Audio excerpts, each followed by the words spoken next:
what will happen is this, based on all the ahadith, to cut it short, that Israel will fall. I've heard some people, especially some Muslims, they listen to stuff on TikTok and other places of social media, and I've seen this trend of a drum blowing and you hear the word Allahu Akbar, Allahu Akbar, and people, they say, imagine hearing that voice. I would run. You would run. And how are you going to run to it? And how are you going to hear the voice, Aslan? And who are they? And how do you know that Al-Mahdi is attached to the current state of Israel right now in Palestine? And right now people are asking me, is this the sign of the Mahdi? Is the Mahdi come out? Is Dajjal alive? Is where the end of time? Is this the...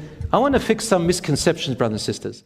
Zionism, my brothers and sisters, is a system of beliefs that was invented in the late 1800s by a man who is from Austria, who is of Jewish heritage and bloodline, named Theodor Herz, who came up with the idea that we have a promised land by God from ancient times, and we have a right to go back into Jerusalem and Palestine and to establish an Israeli state by force or by any means. At that time, the Jews were dispersed. None of them were even thinking of that. And in fact, till today, there is a group of Jews who still adhere to an orthodox types of belief. They're called the Orthodox Jews. These are facts. And these Orthodox Jews believe very strongly. Some of them are anti-Zionists, some of them are just non-Zionists, and some of them are pro-Zionists. But the Orthodox Jews say we are not allowed to enter that land or take it over from any people. And we are oppressing them by doing that. You've seen them out in protest, haven't you? They've got big beards, dreadlock, the locks on the side and all that stuff. But yes, that's all good and nice. But they're not doing it because they believe that this is oppression in itself. They believe it's oppression because the Torah, in their belief, say that right now you're not allowed to enter it. But you will enter it. And the land is still promised to you, but the way that it will come to you is in a different means. They say, we are waiting for the miraculous Messiah. When he, the miraculous Messiah, comes, he will lead us into it, and we will rebuild the temple and return back to that state. The Israelis, or the Zionists, they believe otherwise. They say we need to go in and take it by force, and we need to establish the Israeli state, and when the Messiah comes, he comes, or whatever happens, happens. And there is another group of Jews who say that, let's say that we were able to enter Jerusalem and enter Palestine, take it and becomes Israel, and everybody leaves, then how do we re-establish or reconstruct the Temple Mount? That's what they're after. Some of them said we'll build the wall. Some of them said no, we'll wait for the Messiah to come and build it for us. And there's another group who say no, we will build the Temple of Solomon, and they are going to offer deities and they're going to go to idolatry as it was earlier before in history. Wallahi, this is in their beliefs. Brothers and sisters, there's corruption upon corruption. Anyway, this is some of their beliefs. And so the Zionist movement was formed. And we all know the story of Britain and World War II and the fall of the Ottoman Empire, and how Britain made the mandate called the British Mandate and the other mandates. And then came the Balfour Declaration by the Balfour Declaration in 1948, which declared the Palestine or the Jerusalem Israel state, or Palestine or gave the Jews an Israel state. And they tried to do so many deals, and I don't know what. I'm not going to go into all of that because everybody's got a counter argument. So what I'm going to say is this: the land of the Palestinians was taken from them through violence and force and through unfairness.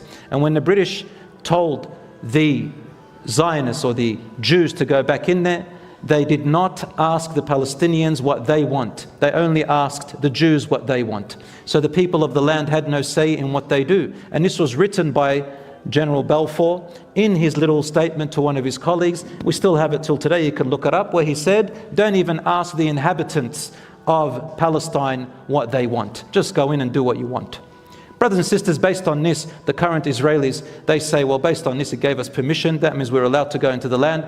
They don't care about whether it was fair, whether it was just, whether it was unjust, whether it was really by what Allah subhanahu wa ta'ala had sent them with in the beginning, whether this was really the way Abraham, peace be upon him, and Isaac, peace be upon him, and Yaqub alayhi salam, and Dawood alayhi salam ordered and told us to live by God's rules. They don't even care about that. They just say this is our bloodline. And you know what? Now, even in the National Geographic and any scientific website website, you read about the archaeological findings of the inhabitants of so-called Israel and also Palestine, you will find that the DNA of both the Palestinians and the Jews and other inhabitants there, they trace them all the way back to the Canaanites.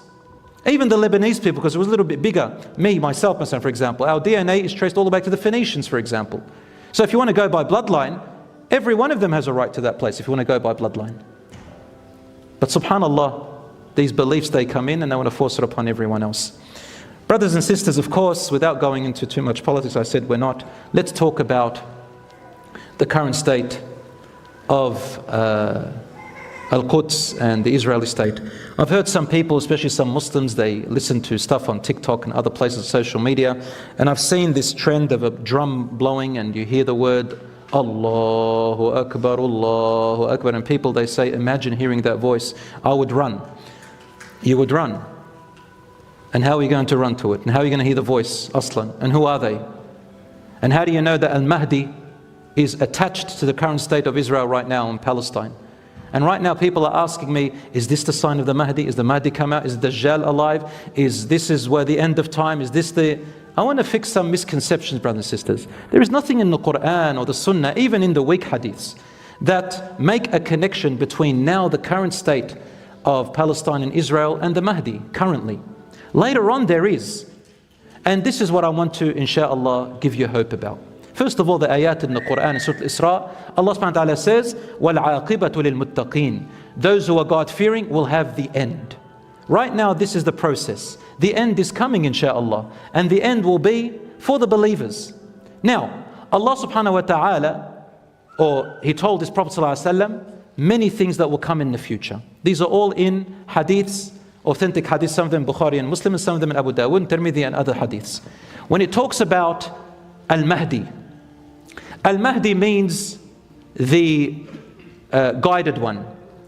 Al-Mahdiyu, Al-Rasul sallallahu alaihi wasallam says many hadiths about him in books other than Bukhari and Muslim. Although Bukhari and Muslim, they make reference to him when Isa alayhi salam comes by saying that Jesus Christ, Isa alayhi salam, will come to the land in Damascus, to the mosque with the white minaret, and he will see their Amir. The Amir means Amir al-Mu'mineen, the leader of the believers. So inshallah it's a khilafah. And the Amir will step back to say, it's a time of salat, will say to the Isa alayhi salam, come and pray Imam. And Isa alayhi salam will say, no, this ummah has its own blessings and its own leaders above one another. So you are blessed, you are the Imam. Even Isa alayhi salam respects the ummah of Prophet Muhammad sallallahu alaihi wasallam, and he lives by the Sharia and the law of Muhammad sallallahu alaihi wasallam. This is the only reference in Sahih Muslim and Bukhari which makes to Amir al-Mu'mineen. The scholars said he is Al-Mahdi at that time. But if you look at the other hadith, they are called mutawatir, which means many different narrations, one upon the other from different angles, which makes it collectively authentic because there's so much about it. Some of them are weak. Al-Mahdi, my dear brothers and sisters, will come out inshaAllah. We don't know if he has come out yet or he is yet to come out. Only Allah subhanahu wa ta'ala knows. But it will not come out at the fall of Palestine or the fall of, Israel or whatever. So there's no connection really. Sorry to say that to you. But inshaAllah, what will happen is this, based on all the ahadith, to cut it short, that Israel will fall. Even by not talking about scripture and religious scripture, the way they're going, they cannot last. 75 years and the core of the problem is still there. And now, alhamdulillah, the PR campaign against them is getting stronger and stronger. Subhanallah, we looked at social media as having harm, but social media also has good. There is a form of jihad which is called the PR campaign. So long as you know what you're saying and you know what you're doing, not just throwing around words. And there are people out there who are speaking, alhamdulillah, Allah subhanahu wa ta'ala has used people from the Muslims and from the non-Muslims for this cause. And Allah subhanahu wa ta'ala knows best. But let's not jump to assumptions. Al-Mahdi will come at a time from the context of the hadiths where Israel has already fallen. Because it says in Sahih Muslim Bukhari that when Isa alayhi salam arrives and he will go to pray in the Minar al-Bayda, the white minaret, the army of the Amir is there. And they'll be heading to where? To Bayt al-Maqdis. When Isa alayhi salam enters Bayt al-Maqdis, the Mahdi and the army are already there. And who is there at the same time on earth? The Dajjal. The Dajjal is what the Christians call the Antichrist. We call him the Dajjal, the one-eyed, the liar, the false Messiah. His story is long. But the Dajjal will be there, and Isa alayhi salam will come, and his mission will be to kill the Dajjal. The hadith, which is in Abu Dawood and Tirmidhi and others, says that the Dajjal will come from a place towards Al-Aqsa to fight the army of Al-Mahdi, the Muslims yani. And we are already in Al-Aqsa way before. And with him there will be 70,000 Jews whose lineage is from Asbahan or Esfahan, which is now called in Iran. And even right now there are Jews who live there, but they are peaceful Jews and they don't agree with all this Zionist stuff. They're peaceful people, and most of them are businessmen, and they're actually called Iranian Jews. They don't call themselves Israeli Jews. But they're from Asfahan. And what this means is they'll come with 70,000 Jews from Asfahan, meaning that they did disperse in the world, but their origins and their lineage is from Asfahan once upon a time. So the Jews are not in Israel.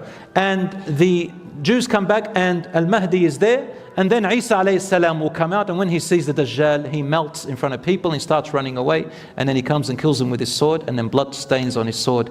And he says to the people, if this was your God, because they start believing he is their God. They believe he is the Messiah. Will he die? And that's when a large group of Christians themselves, they return back to truth. A large group of those who became Christians and Catholic and Orthodox, they do see the truth.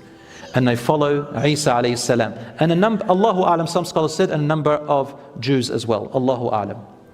Allah knows best. The Mahdi will come out, according to the hadith which is in Abu Dawood, Tirmidhi, that he'll come out from the Far East. Where is the Far East? There is a hadith which says that it comes from Khurasan. And the black flags will come from Khurasan, and that's the sign. But the hadith is weak, brothers and sisters, and there's nothing authentic about Khurasan in itself. But black flags will come to support Al-Mahdi from the Far East of Medina. So towards Iraq and that area. And when they come, they'll hear about him. Al-Mahdi will be running away from a group of people, army, who are after him. After 3 sons of kings will fight over our treasure. The Prophet ﷺ said, Kanzikum. And Ibn Kathir says, your kanz is Mecca.